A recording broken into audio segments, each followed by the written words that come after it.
그래서 이 작태들을 우리가 정리하는 것은 역사의식과 시대 정신이 요구하는 촛불혁명의 정신을 살리는 수밖에 없습니다. 그래서 나는 다시 정의하잖아요. 혁명이란 무엇인가? 그것을 21세기 우리 한국 사회에서 이 시대에 이 지역에 사는 우리들이 혁명의 의미를 다시 새기자. 혁명이란 무엇인가? 개념을 정의하자. 근본적이고 광범위한 변화를 가져오는 사회의 대변혁 과정을 혁명이라고 하자. 나는 그렇게 정의합니다. 이것은 무슨 뜻이냐면 이러한 커다란 변혁은 정치, 경제, 사법, 교육, 국토, 정경사교국 등 사회의 구조와 시스템을 변화시켜 기존의 낡은 체제나 규범을 뒤엎고 새로운 체제를 수립하는 것을 목표로 합니다. 그래서 혁명의 과정에서 기존의 권력 구조를 재배치해야 하고 모든 고위 공직자들의 인사선발 과정과 직무수행 과정을 투명하게 만들어내야 합니다. 우리가 추구하는 혁명은 기존의 모든 불합리와 비리, 불법 행위와 부정부패를 제거함으로써 가급적 짧은 기간 내에 큰 변혁을 일으켜 대동세상의 기틀을 마련하는 것입니다. 이것이 바로 건민내가 원하는 것이기도 합니다. 그래서 이 강의를 계속하는 겁니다. 촛불이란 뭐냐 그러면 촛불은 절대적 비폭력을 의미합니다. 이러한 촛불은 독립된 자율적 주체로서 누구의 지시 명령 없이 자발적으로 벌이는 기존의 낡은 체제에 대한 저항의 상징입니다. 나는 지난 2016년에 있었던 촛불혁명은 인류 역사에 길이 남을 위대한 혁명이라고 생각합니다. 그런데 프랑스 혁명처럼 결실을 제대로 맺지 못했어요. 그것은 문재인 정부가 실fun이었기 때문에 그렇습니다. 뭘 어떻게 해야 될지 모르는 거야. 이 혁명의 의미를 모르는 거야. 그래서 이 절대적 비폭력 속에서 단순히 비폭력으로 끝나는 것이 아니라 우리의 삶을 근본적으로 변화시킬 수 있도록 만들어야 한다는 거죠. 절대적 비폭력으로. 그래서 이것은 인류 문명사에 기록될 만한 위대한 혁명이었다. 이건 한국인들만 해낼 수 있는 혁명이다. 그러니까 우리가 2002년 월드컵, 그때 월드컵이죠. 월드컵 때 무슨 일이 벌어졌습니까? 붉은 악마의 그 상징이 촛불혁명으로 다시 살아난 겁니다. 이제 촛불혁명은 우리가 주체가 되어 만들어가야 됩니다. 21세기 위대한 4차 산업혁명 시대, 기술혁명 시대에 걸맞은 방식으로 전쟁을 포함한 모든 폭력적 행동을 비폭력으로 전환하고 이 세계에 있는 전쟁이 아직도 일어나고 있잖아요. 비폭력으로 전환하여 인간의 존엄성을 존중하고 보호하는 전범을 만들어야 합니다. 나아가서 이러한 촛불혁명의 방법론을 전 세계에 전파하여 평화를 온 천하에 퍼뜨리도록 해야 합니다. 이것이 촛불혁명을 통해서 온 인류가 화합하고 평화할 수 있도록 만들어야 됩니다. 나는 그렇게 촛불이 의미가 있다고 생각합니다. 하면 됩니다. 그래서 건민내에 가입하셔서 촛불혁명의 정신을 이어가도록 그렇게 합시다.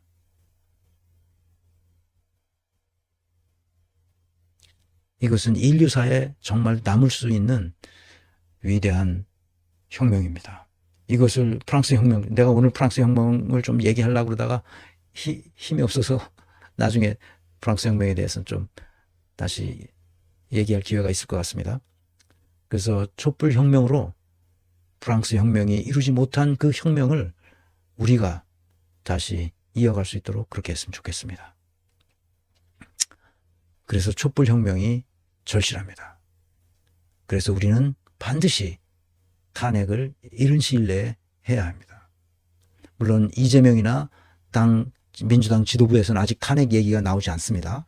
그렇지만 주변에서는 지금 계속 탄핵 얘기가 나오는데 이제 당 지도부에서는 당 지도부가 탄핵 얘기를 입으로 꺼냈다는 말은 그것은 반드시 곧 한다는 얘기가 되기 때문에 우리가 주변에서 민중들이 탄핵 탄핵을 외워싸면서 전 국민이 일어서야 됩니다. 촛불을 들어야 됩니다. 그래서 또 가입해서 촛불만 들어서 또 윤석열 내친 다음에 감옥에 보내고, 그리고 또 비슷한 놈이 나타나가지고 또 발광을 하면 도로함이 타불이 된단 말이죠. 이게 지속적으로 우리가 배우고 생각하고 실천해서 이 문제를 해결할 수 있도록 그렇게 했으면 좋겠습니다. 오케이. 그래서 장기적인 목표. 이것은 민준관비 사상의 그놈 정신이 우리 이렇게 뼛속 깊이 박힐 수 있도록 해야 됩니다. 아직 멀었어요. 정치와 경제와 사법과 교육과 국토가 민주화돼야 되는데 이것은 분권화서부터 시작됩니다. 그리고 모든 각자에게 자율성을 주고 스스로 자기 능력을 발휘해서 성과를 내라. 그럼 성과를 측정하는 방식은 얼마든지 있으니까 네가 이만큼 유능하구나, 아니 너는 이만큼 무능하구나 하는 것을 스스로 알도록 그렇게 만들어줘야 됩니다. 그래서 중요한 것은 이 이론을 공부하는 것입니다. 이 인사조직론을 공부하는 것입니다. 파피루스님, 멤버십 가입에 장하면 자동적으로 건강한 민주주의 네트워크 회원이 됩니다. 촛불혁명 이후에 민주주의 네트워크가 조직되었다면 정치가 투명하고 책임감 있는 민주주의로 진화했을 것입니다. 맞아요. 내가 지금 그래서 깊이 반성하고 있습니다. 제가 은퇴한 이후에 좀 더 일찍 이 일에, 한국 사회에 더 깊이 들여다보고 일찍 시작했었어야 되는데 하는 안타까움이 있죠. 제가 게을렀던 탓이라고 말해야 되겠죠. 물론 지금도 제가 말한들 이거 뭐 몇 명이 와서 이거 보겠어요. 하지만 좌우지간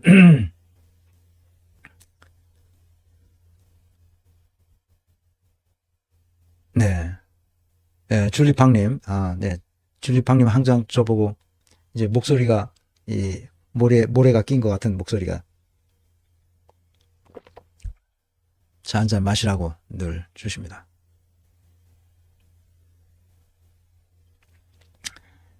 네. 동호강님, 강동호님인 것 같습니다. 박사님 무리해서 강의하지 마세요. 네. 오늘도 1시간 내에 끝내려고 하는데 1시간 내에 못 끝냈습니다. 그래서 정경사교국 이 민주화에 대해서 이 각 강론들은 이제 앞으로 계속 나올 겁니다. 이재명이 대통령에 출마하고, 그래서 캠페인이 나오고 캠페인 메시지가 나올 거 아니에요? 출마하면 이걸 갖다가 민주당에 다 쓰도록 그렇게 하려고 합니다. 이걸 보고 어떻게 할 건지 전략을 세워서 다음 민주당 정부가 들었을 때 이재명이 좀 잘 하도록 그렇게 계속 푸시하고 계속 잘 하도록 우리가 감시하고 그래야 됩니다. 문재인이 들어섰을 때도 그렇게 하지 못한 게 내내 아쉽죠. 자, 여기까지 제 부탁의 말씀은 구독, 좋아요, 알림 설정 퍼날 해주시는 거 계속 부탁드리고요. 그리고 건강한 민주주의 네트워크에 꼭 가입해달라는 부탁 말씀을 또 드립니다. 행동하는 양심, 깨어있는 시민의 조직된 힘, 우리 사회를 바꿉시다. 건강한 민주주의, 다음 시간에는 건강한 민주주의란 무엇인가? 독일이 왜 힘들어졌나? 스위스는 또 무슨 일이 일어났길래 약간의 민주주의 체제에 스크라치가 갔어요. 그것을 우리는 방지해야 됩니다.